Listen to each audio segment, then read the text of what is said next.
Hi, my name is Damien Haynes. It's been actually a long time since I made a video, and I haven't made that many videos actually. Probably like, 3 or 4 videos in total. And I'll be frank with you, I've been working overtime, so I could put that as an excuse. But frankly, I find talking to a camera and my computer screen without any actual feedback from like another person to be extraordinarily strange. And I guess that makes me I guess that means, that I'm not a narcissist.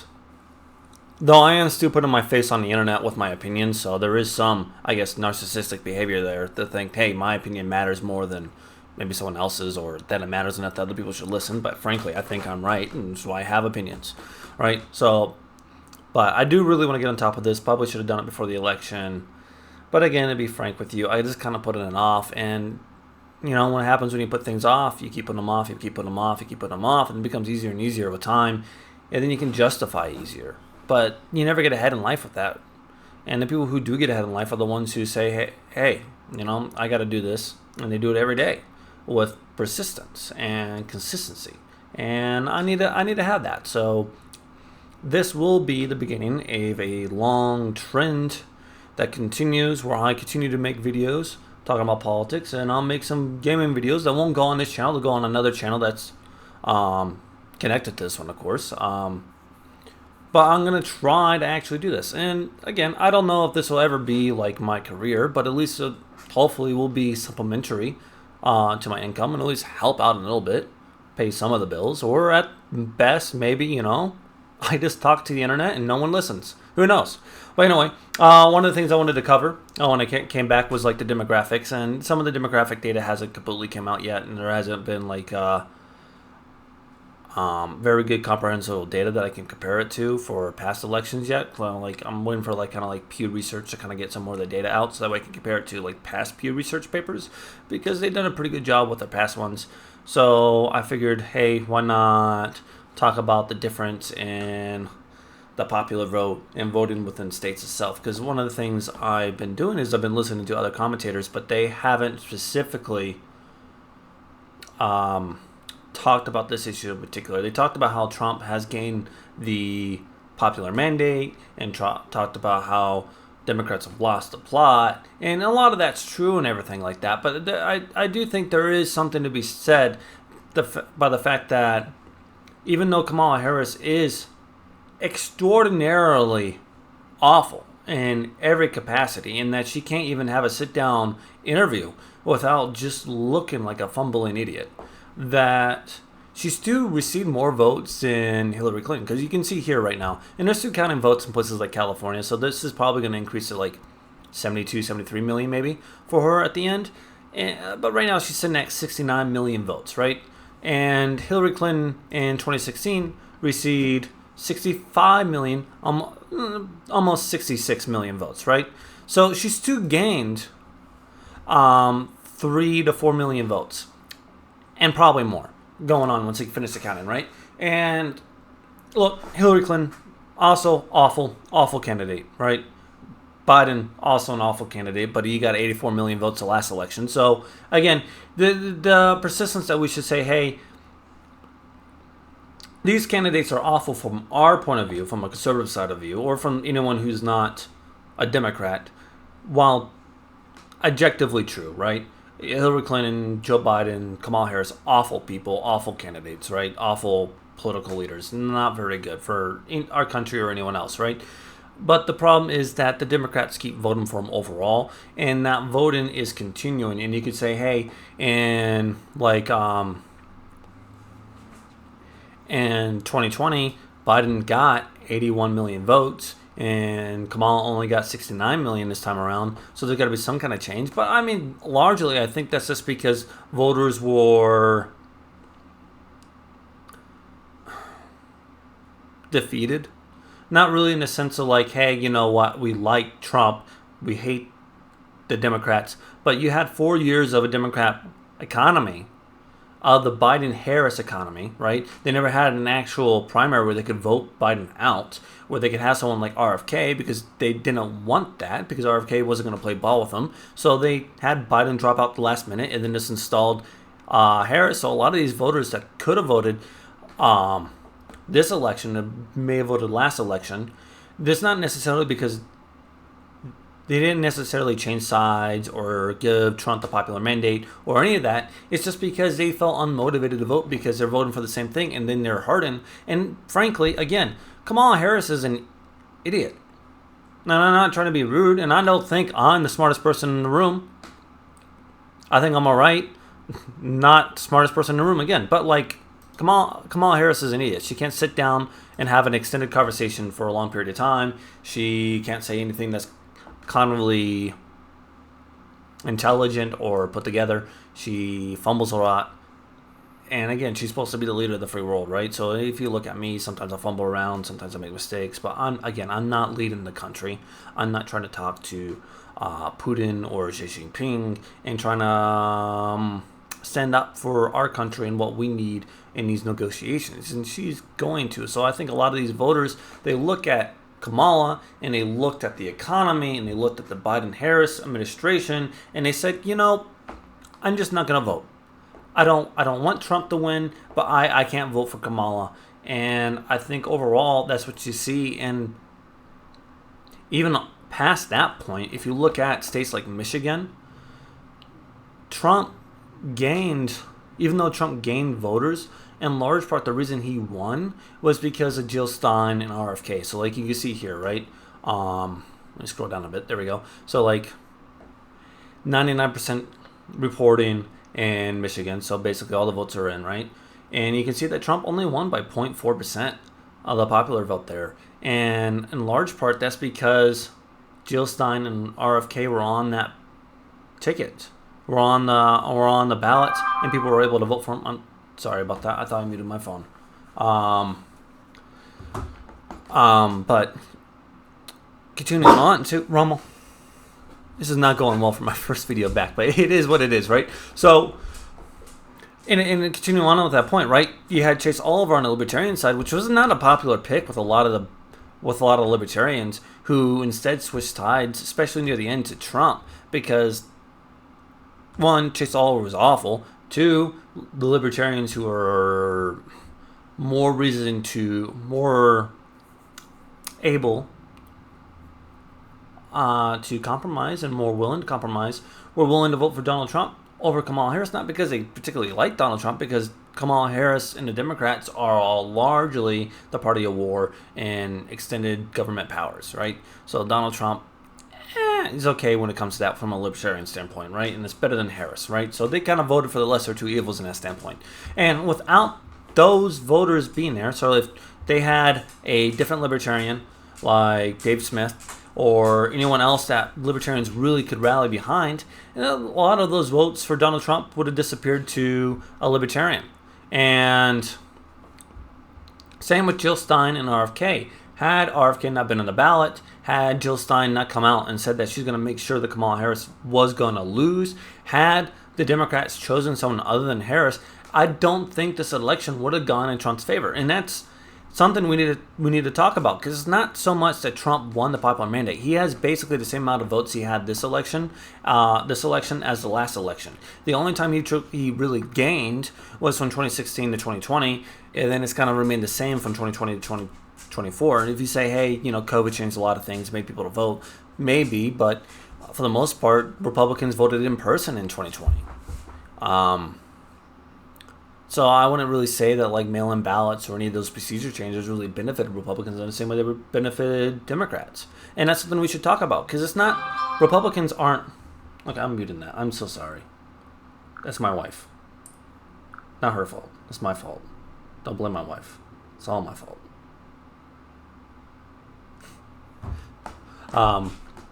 But what we really need to talk about is that we're not really gaining voters on the Republican side or on the conservative side, and we're not making an impact on that voter base. Well, yes, Trump made gains with with the early demographics we're seeing from like exit polls. It looks like he's made gains with the black voters and Hispanics, and women too. He hasn't made significant gains on the overall populace, just in specific areas, and in other areas he lost votes. So like if you look at Illinois, this election he had 2,400,000 votes, right? And in the last election in Illinois, he had maybe like 50 to 60,000 more. He's kind of maintained that. And you could say, hey, a lot of voters left Illinois because of COVID lockdowns, and that might be true because of Chicago. But he's not, again, overall, he's won the same amount of votes. 74 million in 2020 and 73 million in 2024. So he's not gaining anyone. We're not convincing other people to vote Republican. What happened was just people were unconvinced to vote Democrat, unconvinced to vote Kamala Harris. And a large part of that was because the Democrats kept fumbling. And they chose an awful VP pick. They chose an awful presidential pick. And it wasn't even the voters that got to choose that. It was forced down their throat. So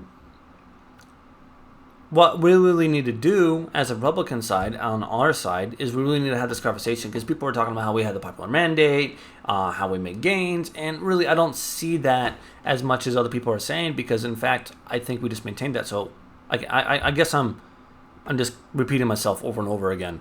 But what I'm trying to say is that we as Republicans need to look at where we actually gain voters. Like we gain voters specifically in places like in Chicago, or Michigan, and look at why we gain those voters, why we gain that,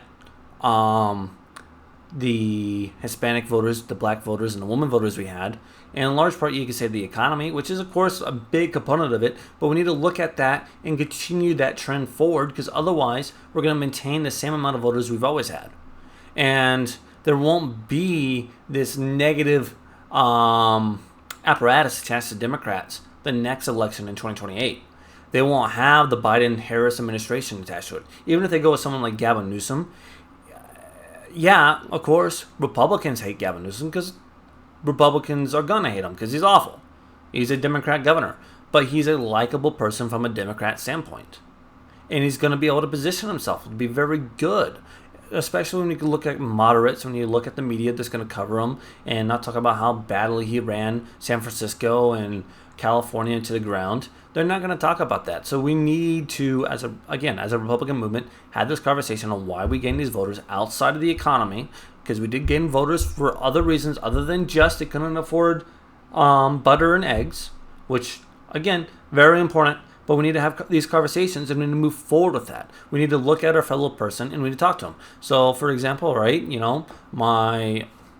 I've always been very conservative, but my wife, she's been more of a liberal-minded person, and that's, everyone does what everyone feels, and everyone thinks what they want, right? But she's kind of done this shift because of how drastic a lot of the social appendages of the Democrats, right?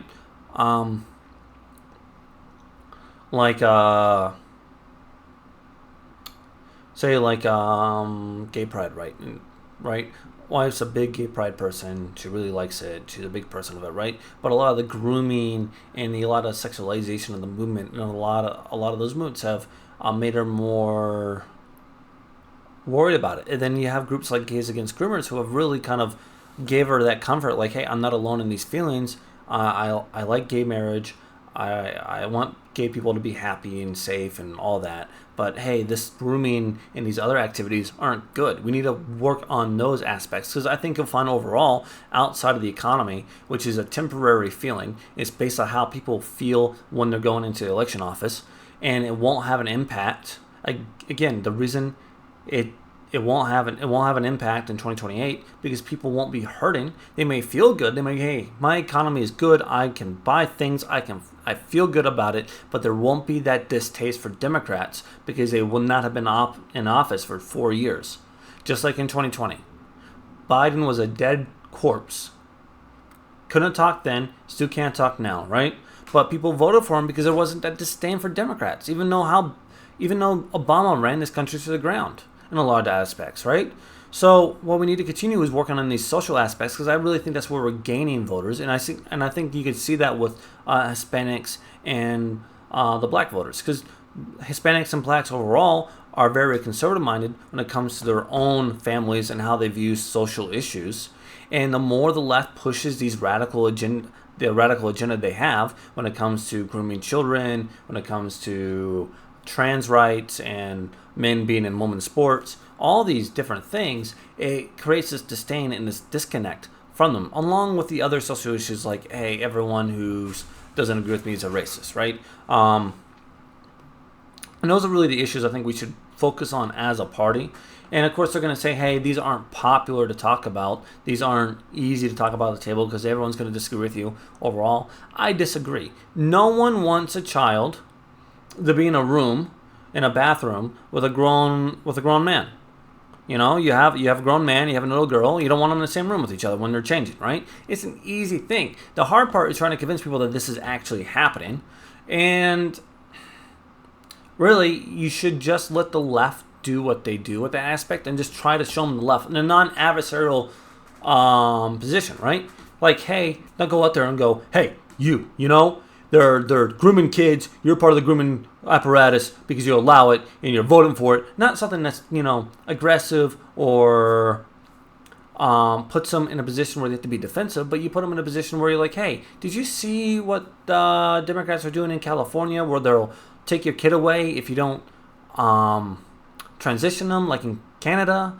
Or do you see that they use that they have a suicide pod in Switzerland and a lady used it and they recorded her doing it? Like, these things, you just bring up this information slowly and you try to do it carefully too, because you can't go out there with the most outrageous thing, right? So like the former Virginia governor, the Democrat one, right, come out and saying that, hey, you know, we'll take it aside and ask the mother what they want to do with it, and she doesn't want it, we'll dispose of it even though it's a live baby, right? That is a drastically unbelievable thing to tell someone who doesn't know anything about it, who's just kind of like watching and not really observing, who's just kind of passive when it comes to politics, right? You can't just come out of the woodshed with the most drastic and crazy thing you have. You have to kind of slowly build them up, right? Even the suicide pod in Switzerland is just, it's a wacky story that this lady, that they had a suicide pod in Switzerland, this lady killed herself with it. The company that worked on it, that made it, they recorded her on video camera. They had a bunch of video people there to record the whole thing and try to make it like this beautiful situation. And it's not believable. And building on that too, like the Swiss government was saying that it broke their laws, not because they killed a lady, but because they used a device that was unsafe. Yeah, it's unsafe because it's a suicide pod. But again, these things are outrageously unbelievable, right? They're outrageous by nature. But it is what the left is doing. And we need to talk about these situations, but you need to bring them up by piecemeal in a non-adversarial way. Make it more relatable. Make it friendly. Say, hey, wow, I like gays too. But this grooming right here is bad, right? You make it friendly. You approach people in a way that they don't feel like they have to be defensive, and they're more open to the ideas, because the vast majority of this country, even Democrats, don't agree with this radical agenda that the far left has. The problem is most people don't believe it's happening, or believe it's such a rare thing that it won't impact them. It's the same reason that you get these liberal